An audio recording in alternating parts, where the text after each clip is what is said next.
Hello everyone, this is CA Kebal Mota. I hope you are doing good. Okay. So in this particular video, we are going to start the chapter of accounts and records in GST. Accounts and records का chapter देखेंगे.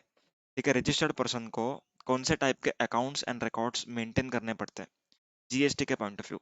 This all we are going to study. Okay. इस chapter से questions ज्यादा तो आते नहीं, ज्यादा weightage तो है नहीं इस चैप्टर का, but you have to do it. इसमें से MCQ आ सकते हैं. ओके, चलिए स्टार्ट करते हैं. चार्ट बुक आपने डाउनलोड कर ली होगी. ओके, तो चार्ट बुक ओपन कर लीजिए. अब मैं आपको इस चैप्टर का एक थोड़ा सा ब्रीफ इंट्रोडक्शन देता हूँ, क्यों ये चैप्टर रिलेवेंट है, मतलब प्रैक्टिकली क्यों ये रिलेवेंट है. Now GST is a self assessment based tax system. What does it mean? Self assessment मतलब कि जो जीएसटीआर 3 भी आप लोग फाइल करते हैं, गवर्नमेंट आपसे तब नहीं पूछती कि ये सच में आपने परचेस किया था या नहीं किया था. Government blindly relies upon you, आपके ऊपर आंख बंद करके भरोसा करती है. आपने अगर आउटपुट टैक्स लायबिलिटी कम दिखाया तो भी 3B भरने के टाइम पर गवर्नमेंट को नहीं समझेगा. यस और नो? अगर मैंने समझो एक इनवॉइस हटा दिया तो गवर्नमेंट को समझेगा क्या? नहीं समझेगा. ओके, तो this is all about self assessment system. आपने आपका सेल्स खुद ने डिक्लेयर किया, आपने आपका परचेज भी खुद ने बताया, आपने टैक्स लायबिलिटी कितनी भरनी चाहिए वो भी खुद ने डिटरमाइन किया. तो सब कुछ आप जब खुद से कर रहे हो तो there is some trust issues coming out between government and you. Okay, तो गवर्नमेंट कहती है कि भाई आज तो हम आपको सेल्फ असेसमेंट बेसिस पर भरने दे रहे हैं, बट आगे चल करके हम आपके अकाउंट्स एंड रिकॉर्ड्स चेक कर सकते हैं, ये असर्टेन करने के लिए कि क्या आपने जो टैक्स पे किया है, क्या आपने जो सेल्स दिखाया है, वो सारा कुछ सही से दिखाया कि नहीं. Is that clear? तो ये सब चीजें गवर्नमेंट आपसे चेक करेगी बाद में. Okay, that's why we have to maintain accounts and records in GST. Yes और नो? सो आइए देखते हैं जीएसटी में कौन से types of accounts and records maintain करना है. ठीक है, जीएसटी ने क्या किया है, अलग अलग टाइप के सप्लायर्स को अलग अलग रिकॉर्ड्स मेंटेन करने कहा है. ओके, ये सब आपको रूल्स में देखने मिलेगा. The prime section, the we can say the core section of accounts and records is section number 35 and section number 36 of CGST act. Yes और नो? ओके, तो सबसे पहला पार्ट आप जो यहाँ पर देख पा रहे हैं, what to maintain as records. ठीक है, what to maintain as regards to books of accounts. Books of accounts maintain करना मतलब क्या चीज मेंटेन करना. ठीक है, so records as per section 35 पहले देख लेते हैं, एंड उसके बाद रूल्स में क्या रिकॉर्ड्स लिखे हुए हैं वो देख लेंगे. ओके, तो एज पर सेक्शन 35 आपको इनपुट, प्रोसेस, स्टोरेज, आउटपुट, ये 4 रिकॉर्ड्स मेंटेन करना है. ये तो कोड है क्या, आप लोगों को याद रखने के लिए मैंने कोड बनाया. क्या कोड बनाया? Input, process, storage, output. Input means जो भी आप परचेज करते हो उस सब का डिटेल्स. ठीक है, whatever you are purchasing, service लिया, गुड्स लिया, सबका रिकॉर्ड्स आपको मेंटेन करना है. दैट मीन्स इनवर्ड सप्लाईज का रिकॉर्ड्स, एंड उस इनवर्ड सप्लाईज पर कितना आईटीसी आपने अवेल किया उसका रिकॉर्ड्स. Okay, process. प्रोसेस मतलब अगर आप मैन्युफैक्चरर हो, ओके, सो ऑब्वियसली आप जो भी स्टोर्स एंड कंज्यूमेबल्स यूज करोगे फॉर दैट पर्टिकुलर प्रोसेस, उसका आपको रिकॉर्ड्स मेंटेन करना होगा. सो प्रोडक्शन के रिलेटिंग में जितना भी आपने गुड्स कंज्यूम किया है वो रिकॉर्ड मेंटेन करना है मैन्युफैक्चर करने के लिए. Okay, storage. स्टोरेज मतलब ऑब्वियसली स्टॉक ऑफ गुड्स, आपके पास कितना स्टॉक पड़ा हुआ है, कौन से आइटम का कितना स्टॉक है, आइटम वाइज, कमोडिटी वाइज आपको मेंटेन करना होगा. एंड आउटपुट ऑब्वियस सी चीज है. ठीक है, एकदम सेल्फ मीनिंग है इसका. आउटवर्ड सप्लाईज, जो भी आप सेल करते हैं, किसको सेल किया, कितना क्वांटिटी सेल किया, कौन से एचएसएन में सेल किया, ओके, कितना वैल्यू था, ये सब चीजें आपको मेंटेन करनी होंगी. एंड जो भी आउटपुट टैक्स होगा वो भी आपको मेंटेन करना पड़ेगा. Is that clear? अब यहाँ पर इसको याद कैसे रखना है मैंने आप लोग को ऑलरेडी बताया. Input, process, storage and output. जो अपना कंप्यूटर का भाषा होता है ना, उस तरीके से मैंने इसको डिकोड किया हुआ है. अब बात करते हैं रूल 56 के हिसाब से कौन से रिकॉर्ड्स प्रिस्क्राइब्ड है. रूल 56, ओके, सीजीएसटी रूल्स का rule 56. First is import and export of goods और सर्विसेज. अगर आप गुड्स इंपोर्ट करते हैं, सर्विस इंपोर्ट करते हैं, तो कौन से पर्सन से आपने इंपोर्ट किया. ओके, अगर सर्विस ले रहे हैं तो ऑब्वियसली आपको आरसीएम में पे करना होगा. अगर गुड्स परचेस करते हैं तो custom duty under section 37 of customs tariff act पे करना होता है. तो ये सारे बिल ऑफ एंट्रीज का रिकॉर्ड मेंटेन करना है. ओके, इंपोर्ट ऑफ सर्विस में आपको सेल्फ इनवॉइस बनाना पड़ेगा. दैट सेल्फ इनवॉइस का रिकॉर्ड्स आपको मेंटेन करना पड़ेगा। Next is tax paid under reverse charge mechanism. ठीक है, ये तो मैंने अभी बताया आपको, इंपोर्ट ऑफ सर्विस पर रिवर्स चार्ज लगेगा एंड इंपोर्ट ऑफ गुड्स पर आपको कस्टम ड्यूटी पे करनी पड़ेगी। एक्सपोर्ट की हम बात करें, सो एक्सपोर्ट ऑफ गुड्स और सर्विस का भी रिकॉर्ड्स मेंटेन करना है। जैसे अगर फॉरेन पार्टी से आपको रेमिटेंस आ रहा है, तो आपको जो बैंक रियलाइजेशन सर्टिफिकेट होती है बीआरसी और FIRC foreign inward remittance certificate, ये सब मेंटेन करना पड़ेगा। Okay, this is very much relevant when we are going to study refund chapter. उसमें हमको डॉक्यूमेंटेशन सबमिट करना पड़ता है। ओके, so all such things are to be maintained by a registered person who is engaged in import and export of goods or services. Next is advance received and adjusted register। मतलब अगर आपने किसी से advance लिया है, तो आपको क्या डॉक्यूमेंट इशू करना पड़ता है? कैन आई से रिसिप्ट वाउचर। ओके, तो रिसिप्ट वाउचर के सारे रिकॉर्ड्स आपको रखने हैं। Okay, and adjusted.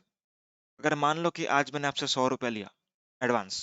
ओके, अब आगे जाकर जब मैं आपको गुड्स बेचूंगा, तब मैं उस एडवांस को ये सप्लाई के सामने एडजस्ट करूंगा।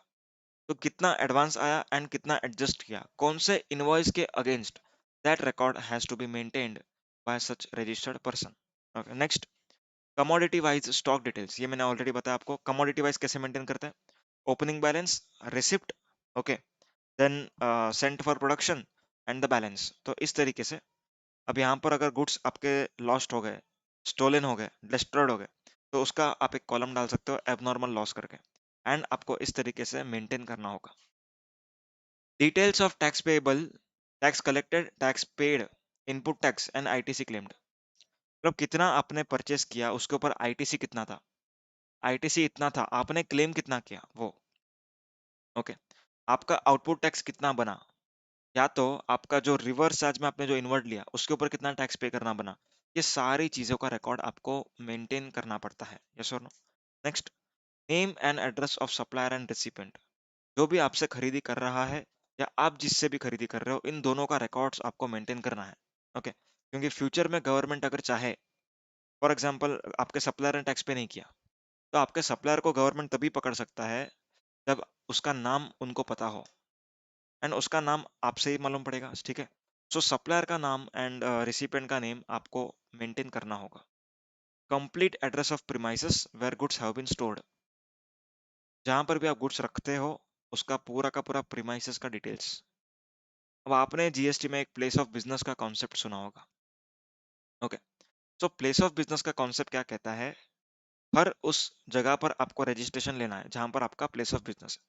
And place of business includes warehouse, godown, or such other place where accounts and records are maintained। yes or no। तो यहाँ पर अगर मेरा गुड्स गोडाउन में स्टोर्ड है, तो that particular godown location shall be shown as additional place of business। yes or no। next is register of tax invoice, credit note, debit note, delivery challan issued or received during the period। आपने जो कुछ भी documents issue किए, tax invoice हो गया, debit note हो गया, credit note हो गया, डिलीवरी चालान हो गया, फिर रिसिप्ट वाउचर, रिफंड वाउचर, ये सब रिकॉर्ड्स मेंटेन करने हैं जो भी डॉक्यूमेंट्स आपने इशू करे हैं। Okay। अब यहाँ पर ये चीज बहुत से ध्यान से पढ़ना। ओके, आपको एग्जाम में एमसीक्यू आ सकता है इस पर्टिकुलर पॉइंट के ऊपर। क्या कहते हैं, कंपोजिशन पर्सन को ये दो डिटेल मेंटेन नहीं करना। कंपोजिशन पर्सन जो छोटा मोटा पर्सन है, उसको ये डिटेल्स मेंटेन नहीं करनी। कौन सी डिटेल्स है, first one is commodity wise stock details. उसको commodity wise stock detail maintain नहीं करना। टैक्स डिटेल, टैक्स तो वो सेल के ऊपर भरता है। ओके, तो उसको इनपुट का क्या जरूरत है रिकॉर्ड मेंटेन करने का, कितना आउटपुट किया उसका भी क्या जरूरत है। नॉर्मली उसका उतना जो सेल दिखाएगा अपने बुक्स ऑफ अकाउंट्स में, जितना भी उसने बेचा हुआ है, that details are not to be maintain. ठीक है, नॉर्मली अगर समझो 1 करोड़ का सेल किया, 1 करोड़ इंटू 1%, बस उतना ही तो पे करना है उसको। कहाँ output tax minus input tax, वो सब मेंटेन नहीं करना। Okay, one more thing, composition person का जब आप GSTR 4 देखोगे, you will be able to understand that sales details are to be shown consolidated wise। मतलब पूरे क्वार्टर में, मतलब पूरे साल में आपने कितना सेल किया, अमाउंट एक ही अमाउंट आपको बताना है। मतलब आपको लाइन आइटम वाइज मेंटेन करने का जरूरत नहीं है, ये इनवॉइस मैंने इसको दिया, ये इनवॉइस मैंने इसको दिया। क्यों, क्योंकि there is no difference if composition person is selling to B2B और B2C, क्योंकि any which ways recipient can not take credit. Okay, तो यहाँ पर गवर्नमेंट बोलती है उसको कि भाई तू नॉर्मल ऐसा एक ही फिगर मेंटेन कर record, but you are not required to maintain एक इनवॉइस पर कितना टैक्स पे करना है, एक इनवॉइस पर कितना पे करना है, ऐसा नहीं। ओके, मान लो कि 4 इनवॉइस थे, 1 2 3 4, तो 1 2 3 4 ऐसा मेंटेन करने का जरूरत नहीं, क्योंकि 1 के ऊपर 1% करेंगे, उसके बाद वापस से इसके ऊपर 1% करेंगे, ऐसा नहीं। You are not required to maintain tax details, आप सिर्फ टोटल करो एंड 1% पे करो, दैट्स इट। ओके, समझ में आई बात? So this is with the composition scheme, जिसको मेंटेन नहीं करना क्या रिकॉर्ड्स हो। अब आगे पढ़ते हैं, वेयर टू मेंटेन, आपको मेंटेन कहाँ करना है, where you have to maintain this records, principal place of business and additional place of business. Okay, दोनों जगह पर आपको मेंटेन करने होते हैं, unless otherwise proved, documents or any books of accounts found at any other place other than mentioned in certificate of registration are deemed to be the books of accounts of registered person। मान लो कि आपके place of business का records मेरे यहाँ पड़ा हुआ है, तो ऐसा माना जाएगा कि भाई ये रिकॉर्ड्स आप ही के हैं। Okay, are deemed to be the books of accounts of registered person. ठीक है, मतलब आपके books of accounts please ensure करना कि आप ही के प्लेस ऑफ बिजनेस पर या आप ही के एडिशनल प्लेस ऑफ बिजनेस पर मेंटेन हो रहे हों। Okay, next, accounts and records to be maintained by specific person. जैसे मैंने आपको स्टार्टिंग में कहा था, गवर्नमेंट ने गवर्नमेंट ने सप्लायर वाइज इस अकाउंट्स एंड रिकॉर्ड्स को मेंटेन करने का है। सप्लायर वाइज मतलब एजेंट के लिए कुछ अलग रिकॉर्ड्स, ओके, मैन्युफैक्चरर के लिए कुछ अलग रिकॉर्ड्स, क्लियरिंग फॉरवर्डिंग एजेंट के लिए कुछ अलग रिकॉर्ड्स, ट्रांसपोर्टर्स के लिए अलग रिकॉर्ड्स, क्योंकि सबका बिजनेस अपने आप में अलग है। All businesses are different from each other, yes और नो? ओके, तो यहाँ पर सबका नेचर ऑफ बिजनेस अगर अलग है, तो ऑब्वियसली उसमें ट्रांजैक्शंस कुछ अलग नेचर के होते होंगे। तो we cannot make a single page कि भाई ये रिकॉर्ड मेंटेन करो। अब अगर वर्क्स कॉन्ट्रैक्टर होगा, वो कहेगा कि ये रिकॉर्ड्स तो मैं मेंटेन करता ही नहीं, तो आई वोंट मेंटेन। तो गवर्नमेंट ने बोला तू रुक जा, मैं तेरे लिए नया रिकॉर्ड्स का मैं लिस्ट बनाता हूँ स्पेसिफिक टू यू। तो here government is trying to be specific. Okay, एकदम स्पेसिफिक होना चाह रही है। देखते हैं क्या है। एजेंट, अब ना ये आप अगर पढ़ोगे नहीं ना तो भी आप लोग को समझ में आ जाएगा, इट इज एकदम लॉजिकल ना। अगर आप एजेंट हो तो आपको क्या मेंटेन करना है, ऑथोराइजेशन। मतलब प्रिंसिपल ने आपको कहा है कि भाई ये गुड्स मेरे बिहाफ पे आप बेचो, ये ऑथोराइज अगर आपको किया है, वो ऑथोराइजेशन आपको मेंटेन करना है।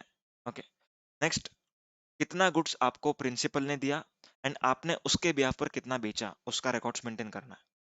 Details of accounts furnished to every principal, आपने आपने आपके प्रिंसिपल को बताया कि सर मैंने इस पर्टिकुलर मंथ में इतना आइटम सेल किया इतने लोगों को। तो ये जो अकाउंट्स होते हैं, ठीक है, जो आप आपके प्रिंसिपल को देते हो, वो भी आपको मेंटेन करना पड़ेगा। टैक्स पेड ऑन रिसिप्ट्स और ऑन सप्लाई ऑफ गुड्स और services effected on behalf of every principal. मतलब उसने जो आपको सेल किया, ठीक है, एजेंट ने, सॉरी, प्रिंसिपल ने आपको जो सेल किया, एंड उस प्रिंसिपल के गुड्स आपने कितने बेचे और उसके ऊपर टैक्स कितना पे किया, इसका डिटेल्स भी आपको मेंटेन करना होगा। इसका वाइस वर्सा अगर होगा तो भी आपको मेंटेन करना होगा। ओके, सर वाइस वर्सा कब हो सकता है? Can agent also sell to principal? Yes, obviously he can sell. जब मेरे पास परचेज की 100 पार्टी है, I can not maintain the records of 100 parties. मैंने एक एजेंट को अपॉइंट किया, बोला कि भाई तू इन लोगों से खरीद और फिर मुझे दे दे, तो क्या मेरा हेडेक कम होएगा। मेरे लिए सिर्फ एक ही पार्टी से परचेस करना, that is my agent, and I will pay you commission for maintaining such records. Okay, तो यहाँ पर इसलिए परचेजिंग एजेंट्स भी होते हैं, not just selling agents, there can be purchasing agents as well. Okay, next, manufacturers की बात करते हैं। Obviously manufacturers are involve in manufacturing goods, तो उनको जो मटेरियल होता है वो कंजम्पशन करना पड़ता है। ओके, तो जितना भी उन्होंने कंज्यूम किया है, ओके, पढ़ते हैं एग्जैक्टली क्या लिखा हुआ है। Monthly production accounts showing quantitative details of raw materials और सर्विसेज यूज्ड इन मैन्युफैक्चर। ठीक है, रॉ मटेरियल्स और सर्विस अगर आप मैन्युफैक्चरिंग प्रोसेस में यूज करते हैं, उसका रिकॉर्ड्स आपको क्वांटिटी वाइज मेंटेन करना है।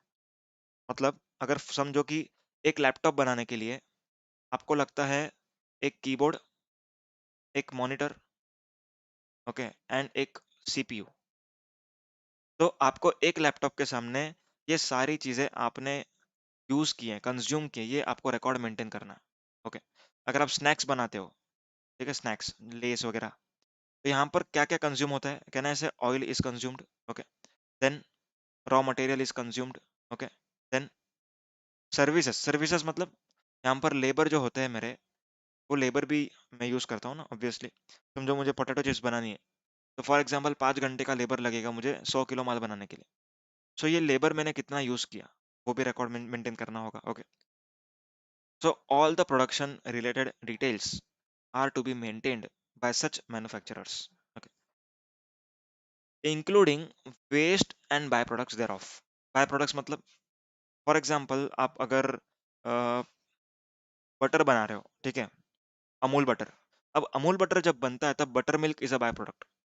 ओके, सो यहाँ पर बटर का डिटेल्स तो आपको रखना ही है, ठीक है, क्योंकि ये आपका मेन प्रोडक्ट है, बट साथ साथ में आपको जो भी बाय प्रोडक्ट्स जनरेट हुए हैं उसका भी रिकॉर्ड्स मेंटेन करना है। ओके, क्योंकि बाय प्रोडक्ट्स के सेल पर भी तो जीएसटी लगेगा। तो अगर रजिस्टर्ड पर्सन ने छुपा दिया तो, अगर मैं कहूँ कि सर यही मेन प्रोडक्ट बना है, बाय प्रोडक्ट तो बना ही नहीं है, तो this is not the case. Okay, तो गवर्नमेंट आपसे ये चाहती है कि आप बाय प्रोडक्ट्स का भी डिटेल्स मेंटेन करें। Service provider to maintain some records. Service provider मतलब for example I am providing repair and maintenance service. Okay, मैं फॉर एग्जांपल एसी का रिपेयर मेंटेनेंस करता हूँ। सो यहाँ पर मुझे रिपेयर मेंटेनेंस करने के लिए कुछ गुड्स भी लगते हैं। ओके, जैसे स्पेयर पार्ट्स हो गए, ठीक है, एसी का जो नट बोल्ट्स है वो हो गए, देन जो अंदर का एक होता है मालूम है फ्लैप्स, वो फ्लैप्स मुझे लगाने पड़ेंगे। सो ये सारे गुड्स जो भी मैं रिपेयर मेंटेनेंस सर्विस देने के लिए यूज करता हूँ, वो सारे के सारे रिकॉर्ड्स मुझे मेंटेन करने पड़ेंगे। यस और no? Next, clearing forwarding agent.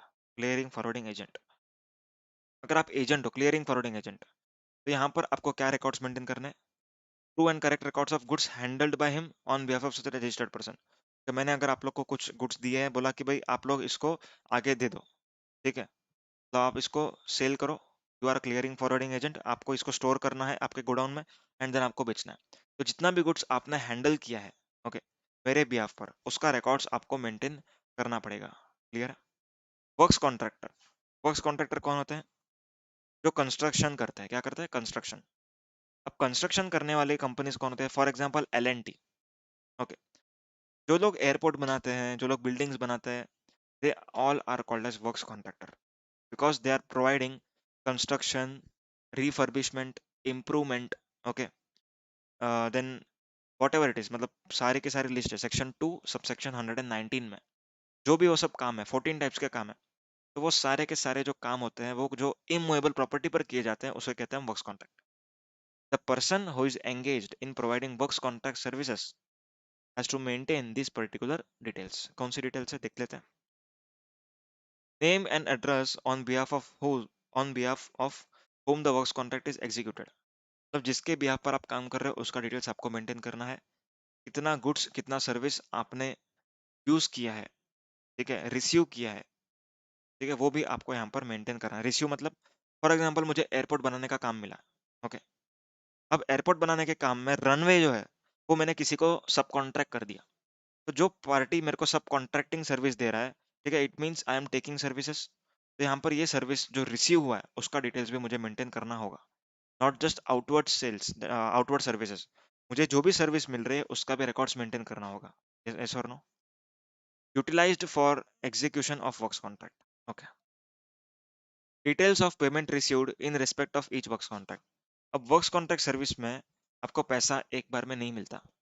Okay, आपको पीरियोडिक पेमेंट्स मिलती है, जैसे क्वार्टरली हो गया, मंथली हो गया। उसमें generally running account bill maintain करते हैं। क्या मेंटेन करते हैं? RA bill. आरए बिल मतलब एक महीने में जितना काम हुआ उसका एक बिल बनेगा, ठीक है, that is not final bill, that is RA bill, running account bill कहते हैं उसको, ठीक है। I have personally handled works contract clients, okay, so I know the integrities of this particular businesses. Okay, so running account bill हम maintain करते हैं। तो running account bill में क्या होता है, ये महीने में आपने क्या क्या काम किया उसका पूरा रनिंग अकाउंट होता है। तो वो जितना भी डिटेल्स होगा उसके बिहाफ पे आप लोग पेमेंट करते हैं। Okay, so these particular details are to be maintained by a works contractor। Names and address of suppliers from whom he received goods or services। Obviously सब कॉन्ट्रैक्टिंग सर्विस का जो भी डिटेल लिया वो तो आपको नाम एंड एड्रेस भी मेंटेन करना है, एंड क्या क्या सर्विस लिया ये यहाँ पर लिखा था, ठीक है, डिस्क्रिप्शन, वैल्यू एंड क्वांटिटी, ये भी मेंटेन करना है। That clear? चलते हैं आगे। ओनर और operator of warehouse and transporter whether or not registered under GST, very important point. अगर ओनर और ऑपरेटर ऑफ वेयरहाउस रजिस्टर्ड नहीं भी है तो भी उसको मेंटेन करना पड़ेगा। क्यों सर, ऐसा क्यों? लॉजिक क्या है इसके पीछे? लॉजिक बहुत बड़ा है। मान लो कि मेरे पास अभी जैसे आर्यन खान का केस हुआ, ओके, जो नारकोटिक ड्रग्स में लोग जो क्रूज में कर रहे थे, तो यहाँ पर जो ये नारकोटिक ड्रग्स एंड जो फ्रॉड वाले गुड्स होते हैं, स्मगल्ड गुड्स, वो सारे के सारे वो लोग स्टोर कहाँ पर करते हैं? ऑब्वियसली वेयर हाउस में, या तो फिर ट्रांसपोर्टर के गोडाउन में। ओके, तो गवर्नमेंट ये चाहती है कि जो वेयर हाउस ऑपरेटर है, ओके, ये लोग even if they are registered or not registered, they are required to maintain some details. क्यों? क्योंकि अगर समझो वेयर हाउस रजिस्टर्ड नहीं होता जीएसटी में एंड वो कहता कि भाई मुझे रिकॉर्ड्स मेंटेन नहीं करना, तो सब लोग यहाँ पर आके स्मगल गुड्स रख के जाएंगे। तो दिस शैल नॉट हैपन। इसलिए गवर्नमेंट ने कहा कि sir, even if you are not registered in GST, still you have to maintain some records. आपको रिकॉर्ड्स मेंटेन करने पड़ेंगे। आप कुछ आपके पास कोई छुटकारा नहीं है। You are not going to say this कि मैं रजिस्टर्ड नहीं हूं तो मैं रिकॉर्ड नहीं मेंटेन करूंगा, ऐसा नहीं। Only warehouse operators and transporters, इन लोगों को irrespective of their registration below records maintain करने पड़ेंगे। समझ में लॉजिक समझा? क्योंकि स्मगल गुड्स यहाँ पर स्टोर हो सकता है। Transporter to maintain records of goods transported, delivered और स्टोर्ड इन ट्रांसिट। मतलब क्या गुड्स आप ट्रांसपोर्ट कर रहे हो उसका डिटेल्स भी मेंटेन करो। क्यों? क्योंकि हो सकता है कि आप स्मगल गुड्स ट्रांसपोर्ट कर रहे हो, तो आपको रिकॉर्ड यहाँ पर मेंटेन करना पड़ेगा। अगर आप ऐसे गुड्स को स्टोर करते हो, वो भी रिकॉर्ड मेंटेन करना पड़ेगा। ऐसे गुड्स को, सारे गुड्स को रिकॉर्ड मेंटेन करना है, ताकि गवर्नमेंट कुछ डीमेरिट गुड्स या फिर स्मगल गुड्स या जो टैक्स एस्केप किए हुए गुड्स है वो पकड़ पाए। ओनर और ऑपरेटर ऑफ वेयरहाउस और गोडाउन जहां पर गुड्स स्टोर होते हैं, उनको क्या रिकॉर्ड्स मेंटेन करना है? गुड्स रिमेन इन वेयरहाउस, मतलब कौन से गुड्स कितना दिन वेयरहाउस में था, उसका रिकॉर्ड्स, किसने स्टोर किया, कौन लेकर के गया, ठीक है, कितना कितना डिस्पैच हुआ। मतलब समझो कि आपने एक बार में 50 क्वांटिटी लिया, अगली बार में 50 लिया, वापस 50 लिया, तो कब कब ये 50 50 50 डिस्पैच हुआ, उसका records. Movement, receipt and disposal, मतलब अगर वेयर हाउस वाला कोई आ नहीं रहा है, ठीक है, मतलब लेने के लिए नहीं आ रहा है गुड्स, तो आपने डिस्पोज किया होगा, तो उस डिस्पोजल का भी रिकॉर्ड्स आपको मेंटेन करना पड़ेगा। यस और नो? मतलब इन शॉर्ट आपको सभी डिटेल्स मेंटेन करनी है।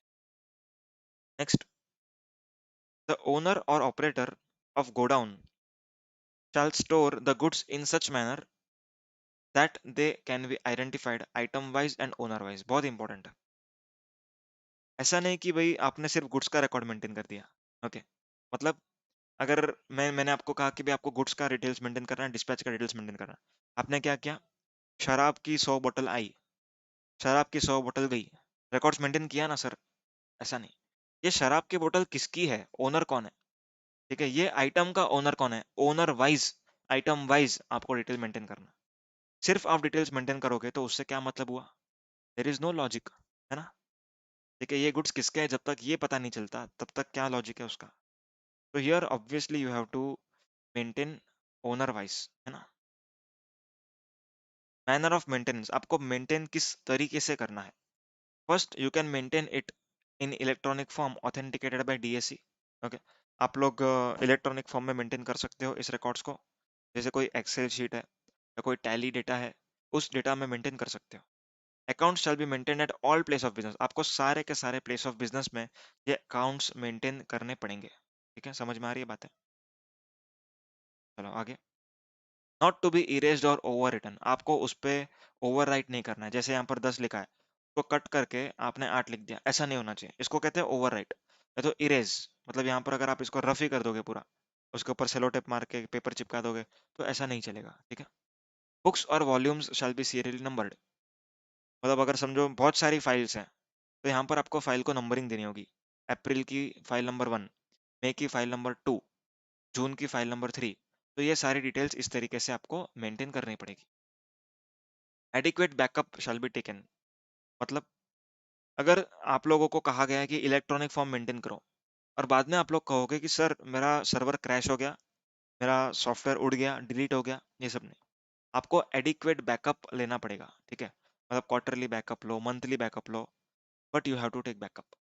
ओके, आपके पास कोई बहाना नहीं चलेगा कि इलेक्ट्रॉनिक फॉर्म का रिकॉर्ड उड़ गया। क्यों? कि आपको कहा गया है कि आपको बैकअप रखना होगा। Is it clear?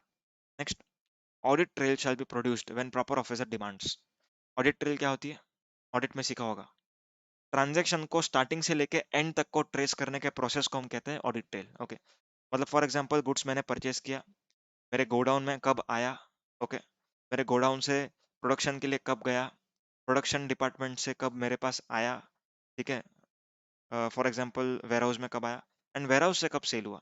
So this particular full details are called as audit trail. तो ये पूरा का पूरा मेंटेन करना है आपको, मतलब परचेस करने का डेट, गेट इनवर्ड रजिस्टर पे आपका थप्पा होना चाहिए। देन गोडाउन में आया तो फिर जो गोडाउन का गेट कीपर है उसका, प्रोडक्शन को इशू किया तो आप लोग एक नोट बनाते होंगे उसका डिटेल्स, प्रोडक्शन वाला जब वेयरहाउस में गुड्स डालेगा मतलब देगा, तो उसका भी उसने कुछ इशुएंस का डिटेल नोट बनाया होगा वो। फिर जहां पर हम सेल कर रहे हैं तो आपको टैक्स इनवॉइसेस मेंटेन करनी पड़ेंगी। I hope you agree to this. Okay, period of maintenance कब तक मेंटेन करनी है, how much time we have to maintain.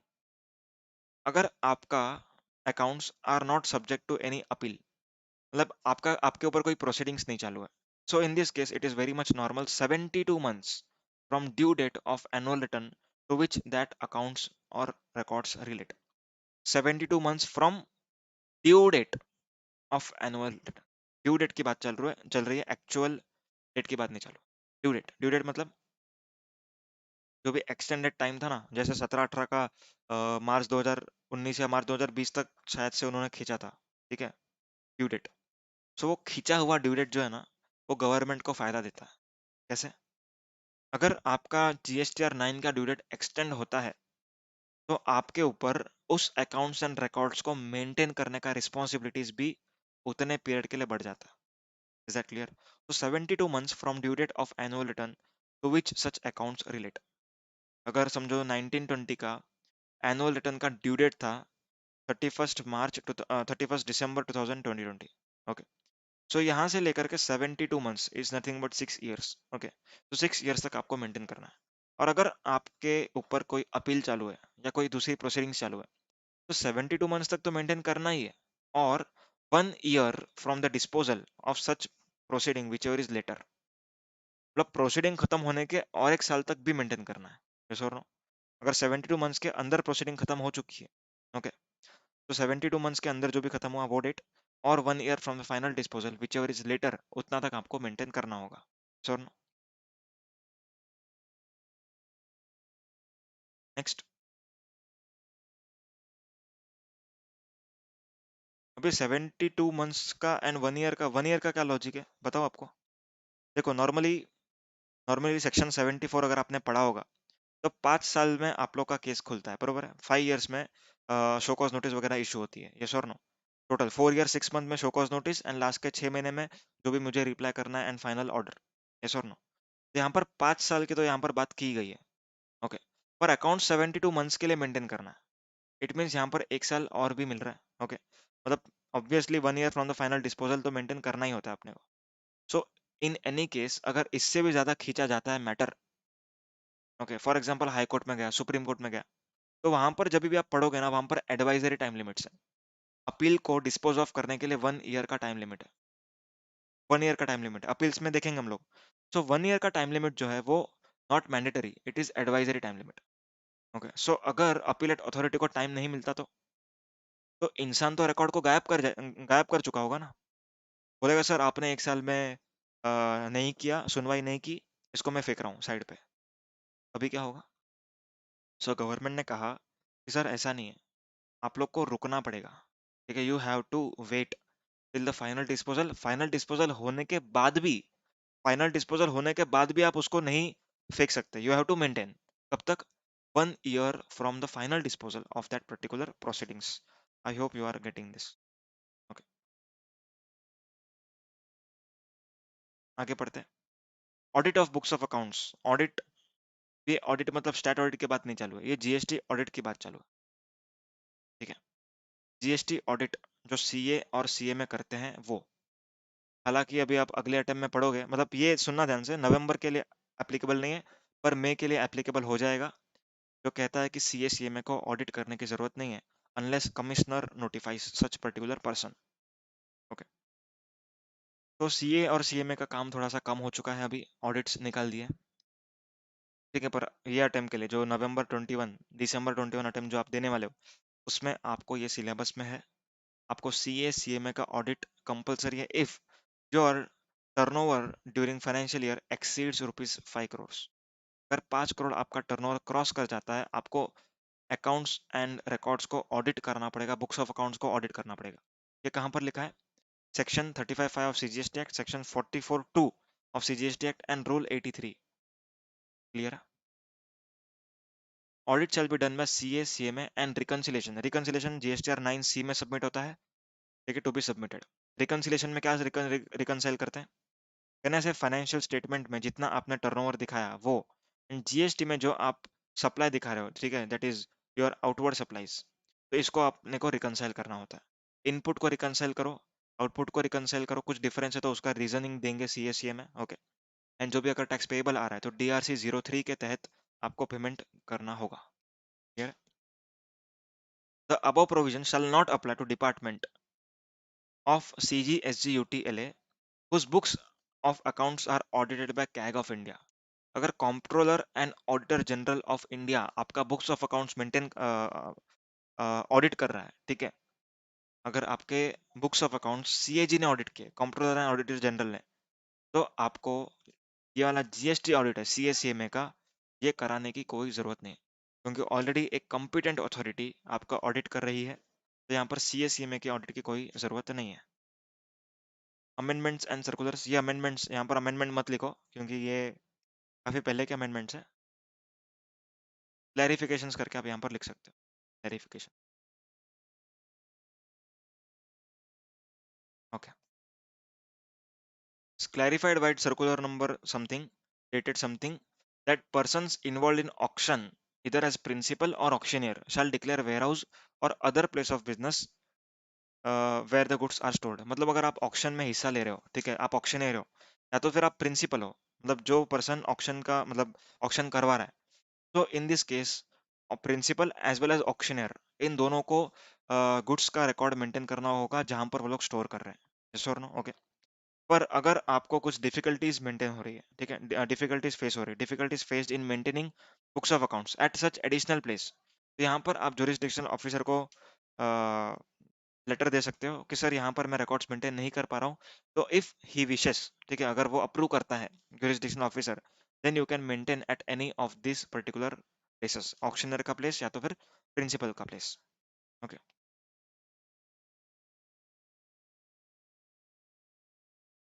If goods are stored in godown of transporter, अगर आपने ट्रांसपोर्टर के गोडाउन में गुड्स को रखे हैं, okay, if goods are stored in the godown of transporter, then transporter godown shall be shown as additional place of business. इसको आपको additional place of business दिखाना पड़ेगा, ये सर्कुलर में लिखा हुआ है। Next, transporter having place of business in more than one state, अगर आपका ट्रांसपोर्टर के पास एक से ज्यादा स्टेट्स में उसके पास प्लेसेस है, ठीक है, प्लेस ऑफ बिजनेस है, एंड सारे के सारे रजिस्टर्ड है, ओके, तो उसको एक एक कॉमन एनरोलमेंट नंबर ऑब्टेन करना पड़ेगा, ठीक है, कॉमन एनरोलमेंट नंबर, जिसके थ्रू लॉगिन करके वो लोग ई वे बिल्स बना सकते हैं। समझ में आई बात? तो जो भी ट्रांसपोर्टर्स होते हैं जो कई सारे स्टेट्स में रजिस्टर होते हैं, ठीक है, उनको एक unique common portal number, common enrolment number एक लेना पड़ेगा पोर्टल से, GST के वेबसाइट से आपको मिल जाएगा वो नंबर, उस नंबर के बेसिस पर आप ई वे बिल्स जनरेट कर सकते हैं, ओके, एंड आप गुड्स को आगे ट्रांसपोर्टेशन कर सकते हैं। So that's all with the accounts and records chapter. Okay, audit के लिए मैंने आप लोग को बताया 5 करोड़ की लिमिट है, आपके सिलेबस में 5 करोड़ की लिमिट है, ओके, पहले 2 करोड़ हुआ करती थी, अभी 5 करोड़ की लिमिट है। So we have completed with the revision of this particular chapter. Thank you so much. Bye bye.